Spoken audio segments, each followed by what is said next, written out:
We have census records on the number of Native Americans in 1853.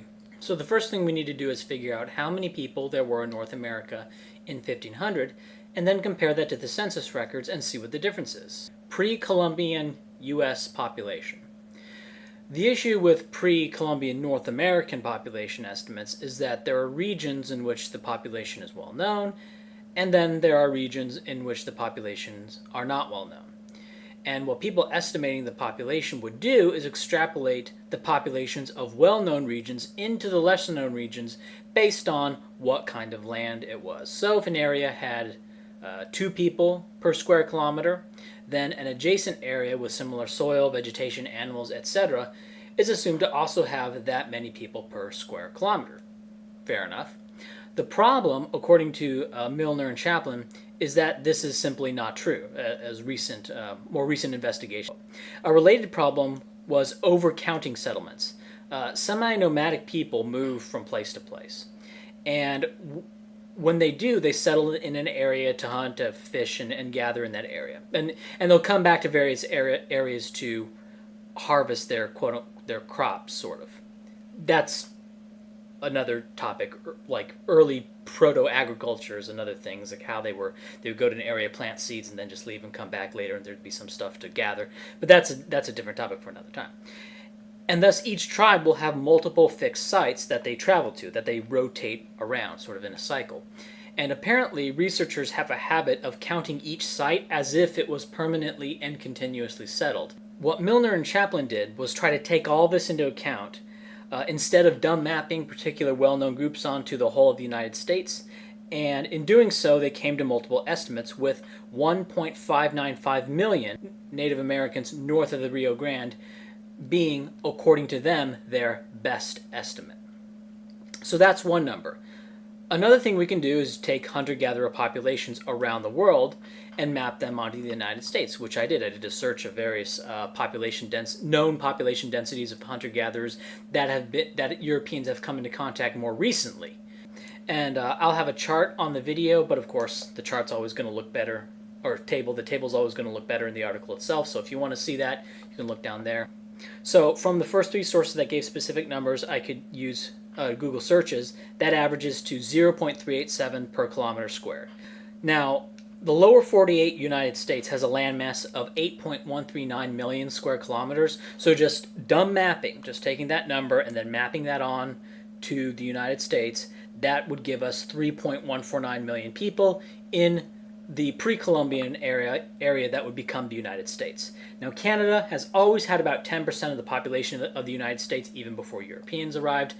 Right, so that basically 10 to 1 population differential between what is now the United States and Canada, that has been a fairly consistent thing. So if we take that then gives us 3.464 million people in all of North America. Throw in Alaska, and it probably doesn't get up to 3.5 million, but for the heck of it, let's just round it up to 3.5 million. Now, there are also multiple sources that I found claiming that the global average population density for hunter-gatherers is 0.1 per square kilometers. Now, since that is a global average, it doesn't make sense to map it onto the U.S. and then give Canada 10% of that, because, a global average includes places like Canada and the Arctic Circle and stuff. So, so the landmass of Alaska, Canada, and United States is 19.842 million kilometers squared. And if there were 0.1 people per kilometer squared in 1500, that would give us 1.982 million people in all of North America, including Alaska, Canada, and what is now the United States. And so now we have a few estimates for the population of North America in 1500, and I'll have a table there. I'll put it on the video, but as always, it's easier to see in the article itself. Numbers higher than this appear to be politically motivated. Russell Thornton's book, The American Indian Holocaust and Survival, A Population History Since 1492, estimates the pre-Columbian population of North America at 7 million, and that's in a non-free book, so I can't see it. Another estimate of 18 million comes from Henry Dobbins, again in a non-free book entitled Their Number Become Thinned. Now remember that the population of the United States was 17.069 million in 1840. So Dobbins' estimate of 18 million Siberian Americans in 1500 which would entail about 16 million of them being in what is now the United States, who left behind extremely sparse remnants, that is implausible on its face. Because when the United States had a population of 17.069 million, there was a lot more evidence of it for a much longer period of time. They may not have constructed so much as the Europeans for any given period of time, but given that they have been in North America for much longer, if there were 18 million of them, certainly we would have seen more cities than just like little mound hill settlements. So anyway, so there we have our Siberian American or Native American population in North America in 1500, around 2 million. So from there, how much did it decline? The population decline.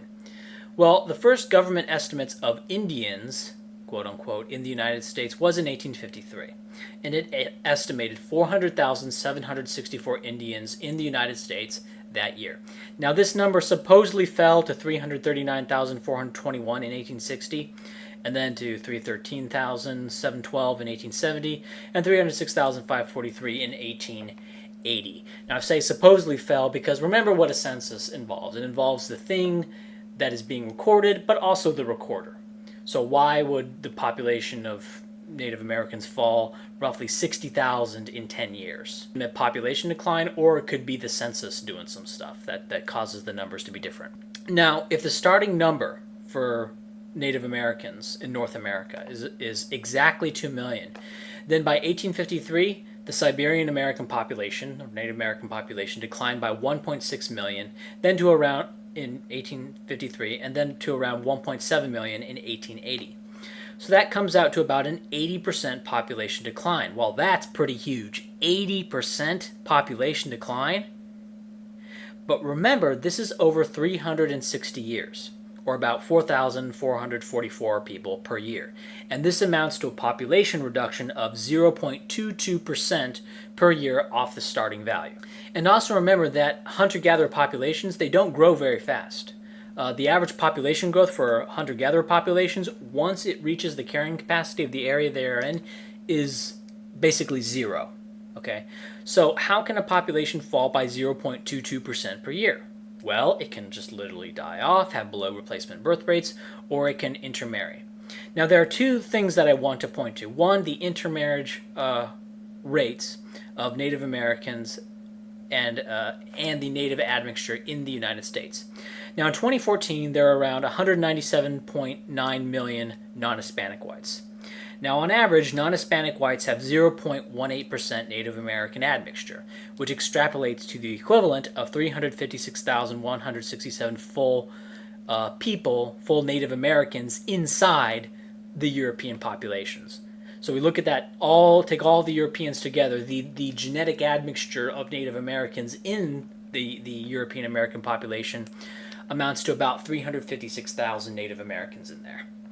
For blacks, there were 38.9 million people who were 0.08% Native American, and that amounts to about 31,000 Native Americans inside the black U.S. population. Now, Latinos in the United States have the highest Native American admixture at 18%, but that is probably not from North America.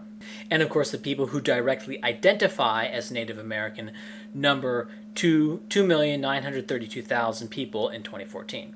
So ultimately, the European conquest of North America seems to have increased the Native American genetic expression from the 2 million it was at, and probably had been at for the past 10,000 years, as you'll see in some charts later. And thus, there is no reason to believe that it would have increased eventually in the absence of European contact. There's no evidence of that. And while there are a few massacres of Native Americans, an annual average population decline of 0.22% does not suggest an ongoing campaign of genocide. It suggests a loss of land, partly offset by European technology, perhaps intermarriage with Europeans, and a few battles with the federal government each decade, which almost never went well for the Native Americans. And also we can look at the modern interracial marriage rate by race. And for American Indian, it's about 58%. So an American Indian is more likely to marry out of the Native American population than they are to marry within the Native American population. So as a group, they don't seem like they're going to be lasting much longer, basically by their own action. Now, the second thing I wanted to point out is the lack of lineage destruction for Native Americans. And it's a bit complicated how this is done, but basically by tracing mitochondrial DNA, researchers can determine not necessarily what the population was at the time, but an effective population. And really what they're looking at is the number of lineages. And what it shows is that there was very minimal in the Americas, from North America to Central America to South America, all throughout the Americas, that there was very minimal lineage destruction of the Native Americans. Now, this is very important because if, for example, the Spaniards were going from town to town in Mexico and just mass murdering all the inhabitants, whole families would be killed off, right? So lineages would be being destroyed. Now, the fact that while the population decline may have been over 50%, okay, and O'Fallon estimates the population decline concurrent with European contact to be about 50%. Family lines were not eradicated. At like 50% of all lineages were not eradicated. Now, a certain percent were, perhaps 10% of lineages were eradicated, but there was death, but it wasn't wiping out lineages, right? And so this is evidence that the deaths were not a result of mass murder. Okay, and the intuitive culprit, to me at least, for the megadeath is disease. So the conclusion here: the Native American population in North America in 1500 was about 2 million. That's what the best estimates say, and the decline to 400,000 in 1860 represents a 0.22% decline per year. Now, I'm not saying massacres didn't happen, but in the grand scheme of things, it doesn't look like a genocide, or if it was, it would be the slowest genocide ever. In addition, we don't know how many Native Americans managed to intermarry with Europeans. If so few as 0.22% of Native Americans married a European, which would be 1 in 454, that would, in theory, account for the entire Native American decline, assuming the Native Americans were at replacement level otherwise. Now, I don't think that's what happened, but it's just kind of an important thought experiment to recognize that if as few outmarried as that, then even in the absence of any disease, even in the absence of any battles in which 5,000 Native Americans were killed, even in the absence of any of that, the Native American population would decline, as we have seen, just through intermarriage with Europeans, given that hunter-gatherers are basically at replacement level in terms of their population levels. Now, if you want to call this that I'm saying here revision, please tell me what on earth it is I am revising, because I get that a lot. Most people have a historical narrative regarding the Native Americans that is based on anecdotes and personal accounts and common knowledge and also movies and what their cat lady teachers told them, right? And this was a narrative. All this is a narrative that was set before the research was ever done. And this is a theme throughout U.S. history, if you look at slavery and segregation, for example, is that narratives are set in place for reasons we can speculate about. I don't want to get into that here. But then later, when we start getting new tools, right, such as this genetic data here, but I think one of the most important tools is something as simple as the internet or, just communications technology that allows for all of the existing information on the topic that's already there, to be analyzed at the same time in like a single paper, right? Now, the data says something different than narratives which were set in the past, right? So like the idea of mass genocide of the Native Americans, when was that narrative set? I don't know exactly when, but we could probably trace it well before the year 1900, especially since by the mid-1800s there are all sorts of societies trying to preserve Native American culture and stuff. Now, right now, thanks to the internet and Sci-Hub for breaking down the paywalls, I have better access to academic paper than a professor at a major university would have in the year 1985. Okay, from my little computer right here, I can access more papers more easily than a professor of history at Yale in the year 1985 could. Because he could get all those papers eventually, but he would have to do some sort of interlibrary loan or something. There's a lot of stuff at the Yale library, but he'd have to, if he wanted something that's a bit more obscure, for me, I just find it on Sci-Hub and it's going to be there.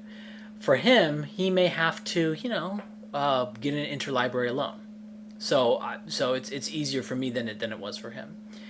And when some people go on in a different direction than the old history books, this is called revision.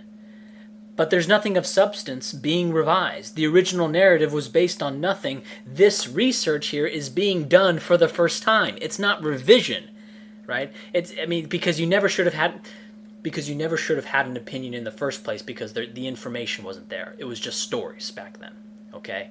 Now, I don't think that the United States policies towards the Native Americans was the correct one. I think the correct one would be a territorial set-aside, a separate country for the northern tribes. Now, I don't think they rightfully own the whole of North America any more than I own the ocean after pissing in it, right? But they are people who deserve something, perhaps something like British Columbia or Oregon or something like that. Now, what this really is a battle between people who think in terms of data and people who cling to old stories. And in terms of stories, exciting stories are going to spread faster than boring stories.